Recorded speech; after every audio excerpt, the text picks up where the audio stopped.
Good evening, everybody, and welcome to the Lux Bar for today's debate, brought to you by Gay in WA. We are raising funds today for Glamfest, the Gay and Lesbian Film Festival, and also Pride WA. I've got one question for our debaters, just to kick it off, just to get some idea of what sort of things you'll be saying tonight.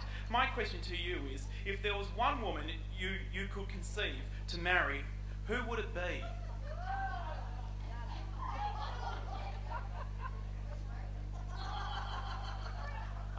Madonna, because we share a birth date. Oh, beautiful. If you had to pick a place to ask your partner to marry you, where would it be? I'm on the anti-marriage side. That doesn't apply. Yes. Well, if you had to pick a store to have your bridal registry, which store would you pick? Now, bear in mind, you are a builder. Bloody Bunnings, that's for sure. How long was the longest marriage? 2 weeks. 2 weeks? Is that even legal? Of all the gay men in the world, which one would you like to turn straight for you? Oh, that's easy. Tom Cruise. Who do you think would be the biggest bridezilla, Meg Lees or Natasha Scott Despoja, and why? Oh, that's tricky territory. I'd have to say Meg, just because we just have to, really. Because she's destroyed the Democrats? No, I don't accept that. That's Okay. like a whole other debate. Which of today's debaters do you think is the least likely to marry? Patty. Because she's the only one that won't hit me if I say that. Who is most likely to win today's debate and why? They only got one question each, didn't they? To be honest, I actually think that that our side may get past the post at the end. Welcome to the first debater.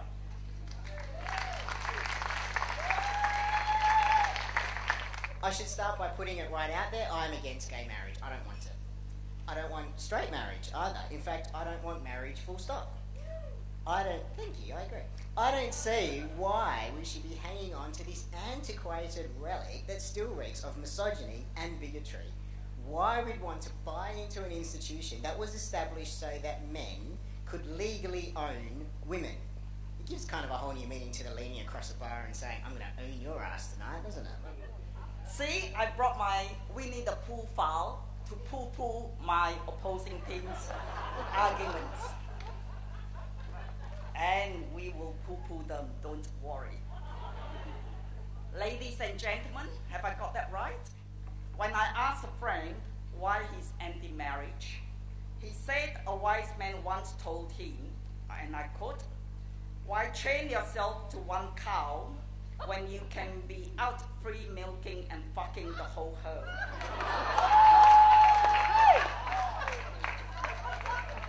My warning to the wise man is, you just don't know how many farmhands have been milking the teats. Thank you, and thank you, Paddy.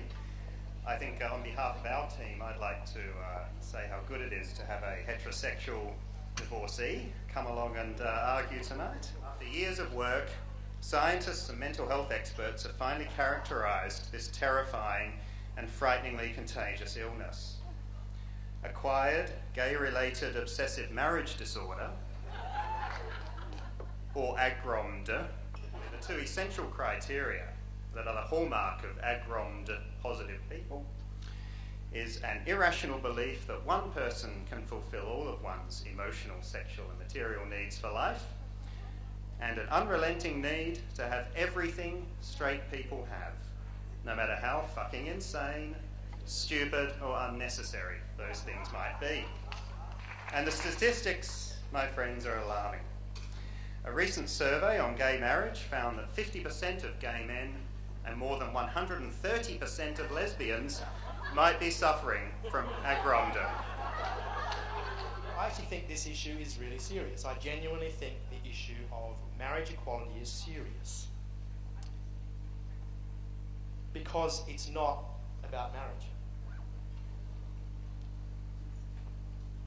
Same-sex marriage is just the vehicle through which another insidious agenda is being carried out across Australia, and it's the influence of the religious right. When it comes to hatching matching and dispatching, the religious right want to tell you what's best for you and will deny you the choices that you want to make around that. The wanting or the desire to have a wedding, which is the social part of a marriage, is that for many people that's a way that they celebrate the moment with friends and family, but it's also a way of being acknowledged by the state. It's the state acknowledging and recognising your relationship. And that's why we can't have it. That's why people are saying to us we can't have it, because our relationships, our partnerships are not acknowledged and not valued by the state. Marriage, by its definition, is a heterosexual activity. Ladies and gentlemen, a horse is a horse. But a camel is not second rate just because it's not a horse. A camel is diverse. It is different. It has wonderful attributes. And a horse may be able to run in the Melbourne Cup, but a camel may not. But that doesn't mean that you're second rate. But you don't have to believe me. We've heard a lot about the religious right tonight. I would like to quote from the words of American Republican conservative Mr. Theodore B. Olson. He stated, "The very idea of marriage is basic to the recognition of equals in our society. Any status short of that is inferior, unjust, and unconstitutional." One-off costumes, obscene limos, straight off a Hollywood film set, producing an entire island's nation carbon footprint in the trip going round the block to the church. And then there's the travel cost. We did a little bit of research on the cost of the average wedding in terms of getting people there. I mean, of course, everybody's got to come, whether they live in, the other side of the planet or wherever. I would suggest that the petrochemical products consumed are equivalent to clear felling the Amazon basin. What's this? It's a flip chart. It's made of plastic. So much for the environment. Marriage should be a choice. And this comes down to the price of human dignity. History has shown us that for minority groups where marriage has been denied or withdrawn as a human right, it's invariably linked to the indignity of being treated as a second-class citizen. Like the case of Mildred and Richard Loving, they were the interracial couple who married in 1958 and were criminally charged in Virginia, in the US, under the Racial Integrity Act of 1925. GayNWA.com.au stages events, and we stage debates because we think debates and discussion are a good thing. The truth of the matter is, while we're a unified community, a big community, we're not all the same. We like different things, and we have just different aspirations. We're G, L, B, T, I, Q, and on top of that we have different genders, different ethnicities, we have different religions, and we have different aspirations in life. And the only way we can find out what makes us truly the same and what can unite us and take us forward is through discussion and debate. And we've had a good discussion tonight, and I thank all the debaters for that. My job, and it's very simple, I don't have to get up and make an argument, is to judge the winner. With all the affirmative side won. Negative side?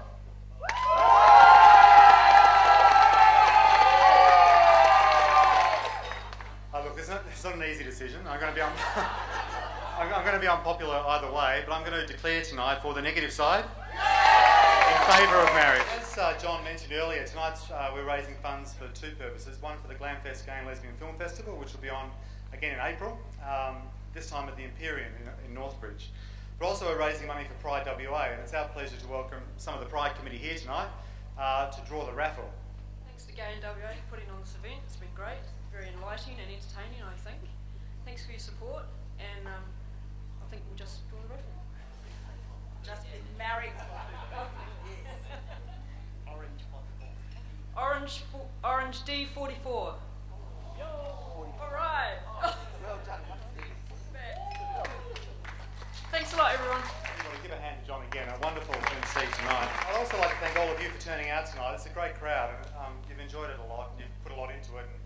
And I've really enjoyed it, and given, I think, all of our debaters a bit of spirit and inspiration. So thank you. Please give yourselves a hand.